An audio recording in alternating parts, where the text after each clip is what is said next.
Assalamualaikum warahmatullahi wabarakatuh.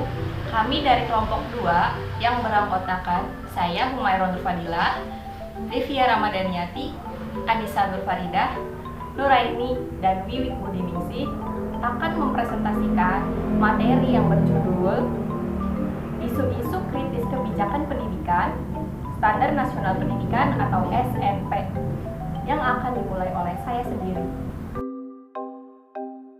Pertama ada pengertian isu-isu kebijakan. Menurut Dun, menyatakan bahwa isu kebijakan tidak hanya mengandung ketidaksepakatan mengenai arah tindakan yang aktual dan potensial, tetapi juga mencerminkan pertentangan dan pandangan mengenai sifat masalahnya. Dengan demikian, isu kebijakan merupakan hasil perdebatan tentang definisi, klarifikasi, eksplanasi, dan evaluasi masalah. Berdasarkan peringkatnya, menurut Dun, pada tahun 1995, isu kebijakan publik secara berurutan dapat dibagi menjadi 4 kategori dasar, yaitu yang pertama adalah isu utama, secara khusus ditemui pada tingkat pemerintahan tertinggi, di dalam atau di luar, di antaranya yaitu yurisdiksi, wewenang federal, negara bagian, dan lokal. Yang kedua ada isu sekunder, adalah isu yang terletak pada tingkat instansi pelaksanaan program di pemerintahan federal, negara lain, dan lokal. Yang ketiga ada isu fungsional. Isu fungsional terletak di antara tingkat program dan proyek serta memasukkan pertanyaan yang mengacu pada masalah anggaran, keuangan, dan usaha untuk memperolehnya. Dan yang terakhir adanya isu minor. Isu minor adalah isu yang ditemukan paling sering pada tingkat proyek yang spesifik. Isu-isu krisis kebijakan pendidikan. Kategori Standar Nasional Pendidikan. Menurut Peraturan Pemerintah Nomor 19 Tahun 2005 Bab 1 Pasal 1 Ayat 1, Standar Nasional Pendidikan adalah kriteria minimal tentang sistem pendidikan di seluruh wilayah hukum Negara Kesatuan Republik Indonesia. Substansi kebijakan Standar Nasional Pendidikan dalam pelaksanaan peningkatan mutu pendidikan harus ada yang menjamin dan mengandaikan mutu pendidikan sehingga sesuai dengan Standar Nasional Pendidikan. Tujuan Standar Nasional Pendidikan bukan hanya untuk memeratakan standar mutu pendidikan di Negara Kesatuan Republik Indonesia, melainkan juga untuk memenuhi tuntutan perubahan lokal, nasional, dan global. Bentuk Standar Nasional Pendidikan berdasarkan Peraturan Pemerintah Nomor 19 Tahun 2005 ada 8. Yang pertama, standar isi.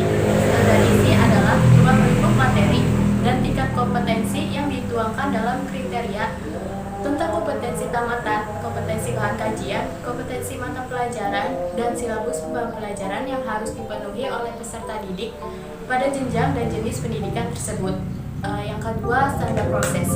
Standar proses adalah standar nasional pendidikan yang berkaitan dengan pelaksanaan pembelajaran pada satuan pendidikan untuk mencapai standar kompetensi lulusan.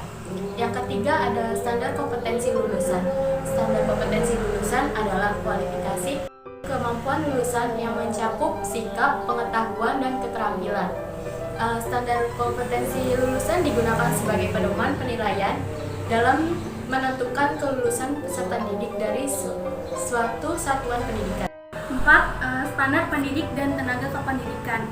Yang dimaksud dengan standar pendidik dan kependidikan adalah kriteria pendidikan, prajabatan, dan kelayakan fisik ataupun mental serta pendidikan dalam jabatan.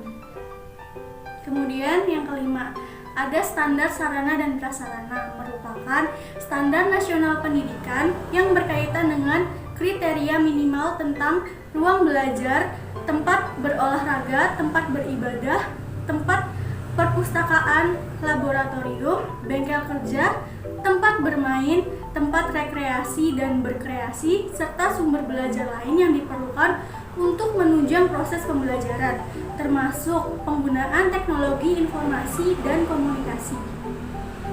Yang keenam, ada standar pengelolaan, yaitu standar nasional pendidikan yang berkaitan dengan perencanaan, pelaksanaan, pengawasan kegiatan pendidikan pada tingkat satuan pendidikan kabupaten atau kota, provinsi, dan nasional agar tercapainya efisiensi dan efektivitas tercapainya penyelenggaraan pendidikan. Kemudian yang ketujuh ada standar pembiayaan, yaitu standar yang mengatur komponen besarnya biaya operasi satuan pendidikan yang berlaku selama 1 tahun.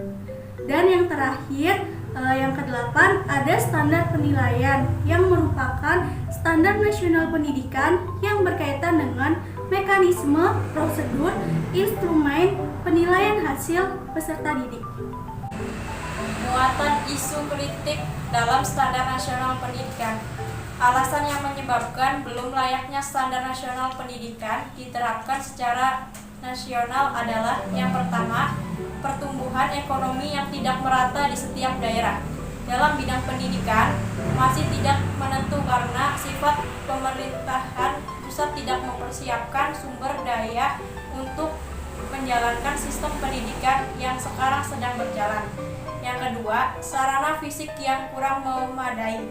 Masih banyak sekolah dan perguruan tinggi yang keadaan gedungnya tidak layak, kepemilikan dan penggunaan media belajar rendah, koleksi buku perpustakaannya kurang lengkap, penggunaan teknologi informasi yang kurang memadai.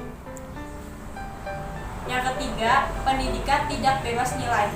Menurut Soekarno tahun 2005, kebijakan pendidikan akhir-akhir ini lebih banyak ditandai oleh upaya penyesuaian struktural yang bentuk penyesuaian strukturalnya sering bersumber pada pilihan aliran politik pendidikan dan pilihan teknokratis yang mungkin.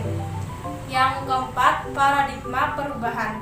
Upaya peningkatan mutu antara lain menyangkut lemahnya perbaikan mutu guru dan materi didik, serta metode pembelajaran yang masih tradisional khususnya untuk tujuan demokratis, dan lemahnya sistem evaluasi.